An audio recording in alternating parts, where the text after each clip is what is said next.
Alright, so here's the thing. I love brains, especially the teenage brain. This here is called the frontal lobe, and it goes through some pretty amazing changes during our adolescence. And it goes through some pretty amazing changes during our adolescent years. But because of this, it leaves a lot of adults pretty confused, not only when it comes to raising us, but educating us as well.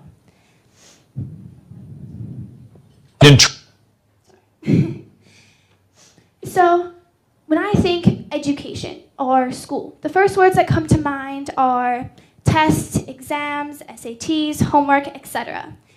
A developmental molecular biologist, John Medina, also loves brains. And because of this, he's found that exercise improves cognition for two reasons. First, exercise has been shown to increase the oxygen flow to the brain.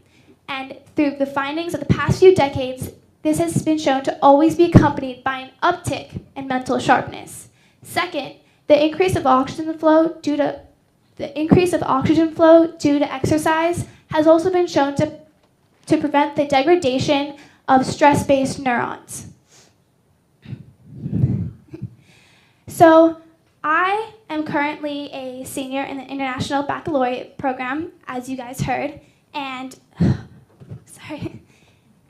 and I chose this program because I heard it was so challenging, and I figured out that in order for me to be motivated, I need to be challenged and passionate, and this program definitely offered me those opportunities. So I found out what made me tick. Passion and challenge equals motivation. I'm a visual learner, and in order for me to be focused in class, I need to participate. But what about everyone else? What makes them tick? So I began to think about the things that make students tick in the classroom. This is a video that is from ABC World News talking about a woman named Abby Brown, who is an elementary school teacher who had some pretty cool ideas about a desk. An intriguing concept that could change the face of some of America's classrooms. Instead of telling her students to sit down and be quiet, one Minnesota teacher is making her students stand through class. Teachers in 18 states are following her lead. Here's ABC's Barbara Pinto. At Lily Lake Elementary, fourth graders start the day standing, and some don't sit down. Okay, I need you up here. This is one of a growing number of classes where students learn on their feet. We can teach them better if they can stand or sit or move around or be more engaged in the learning. Abby Brown, a teacher, read research on childhood obesity and thought students might be more active if they had the option to stand. And I started looking for adjustable height standing workstations for students, and there weren't any on the market. So with money from grants and donations, Brown took her idea to a local furniture maker.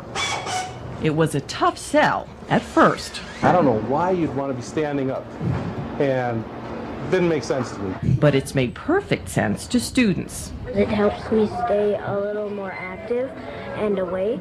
I felt like a goldfish, basically, sitting in a desk like a goldfish. And now? I feel like a wild wolf, should you say. These standing desks look like standard equipment, a flat place to write, a place to put your books, but these come with an added feature you won't find on other school desks. Swinging footrests, and they're in constant motion. Zach Knox says it's helped his behavior. Were you the kid in school that the teacher was telling to sit still all the time? Yeah, I was, actually. And now? Now, still a little bit, but I've improved. Scientists are studying whether standing improves test scores and if all of this fidgeting leads to fitter kids. This could potentially be disseminated across the country in terms of changing the whole way the whole classroom is designed. Here, it has already changed the notion that sitting still is the only way to learn. Barbara Pinto, ABC News, Marine on St. Croix, Minnesota. Amazing, right? What one elementary school teacher with an idea can do. So I started thinking about my desk and what I sit in. And currently I sit in a marble desk for 5.3 hours a day. That's 4 classes at an hour and 20 minutes each. Talk about unmotivating. Oh my gosh. Okay, well, is there anyone in the audience who is left-handed, who has a friend who's left-handed, an aunt or an uncle? Yeah, there's a few. All right. Well, the thing with the desks that I sit in at school is that they're meant for right-handed students. So According to the online journal Live Science, 10% of the population is left-handed. So you bring that down to our school learning environment, which is dominated by right-handed everything, and you have just unmotivated a portion of students right off the bat. Ooh, not a good idea. So there's actually a few companies out there who have also thought about this, so that's some good news. So bear with me here, I don't really have any pictures, but I'm going to use my hands to describe how one desk is pretty much changing the face of how we sit down in class.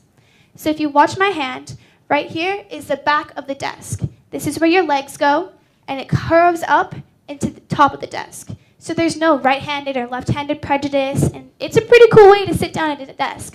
Not to mention, it's made out of 100% recycled rubber, which is great for the environment. All right, so I started thinking, are there any other ways that you can make the learning environment more effective? And an online journal called Science thinks so. They did a study where they took kids and they did a test with them, and students who had red computer screens were shown to be able to memorize the smaller details on things like punctuation. Students with a blue computer screen were able to become more innovative because it stimulated the part of the brain known as the right hemisphere of the cerebral cortex. All right.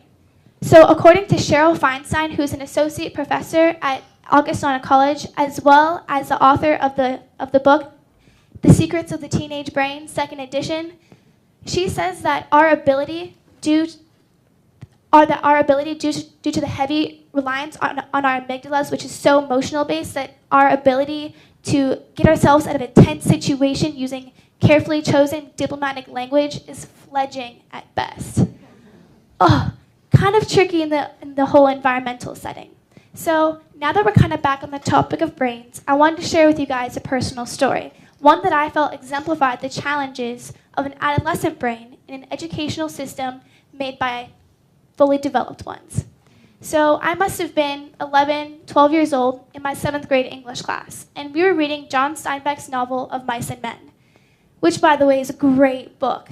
But I had the hardest time distinguishing the social subtleties within the dialogue.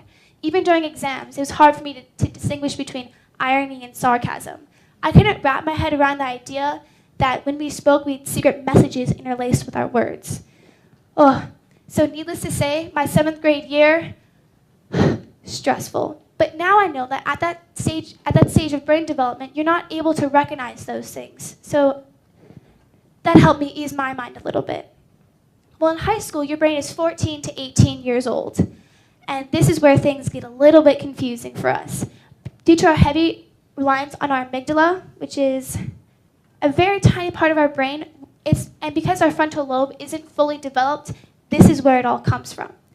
And so teachers, next time you're trying to plan an assignment, instead of doing objective test, a lecture, something like that, try and do something that would please our amygdalas, because what we value in school is unpredictability, novelty, physical movement, and feedback, all whilst craving organization and structure.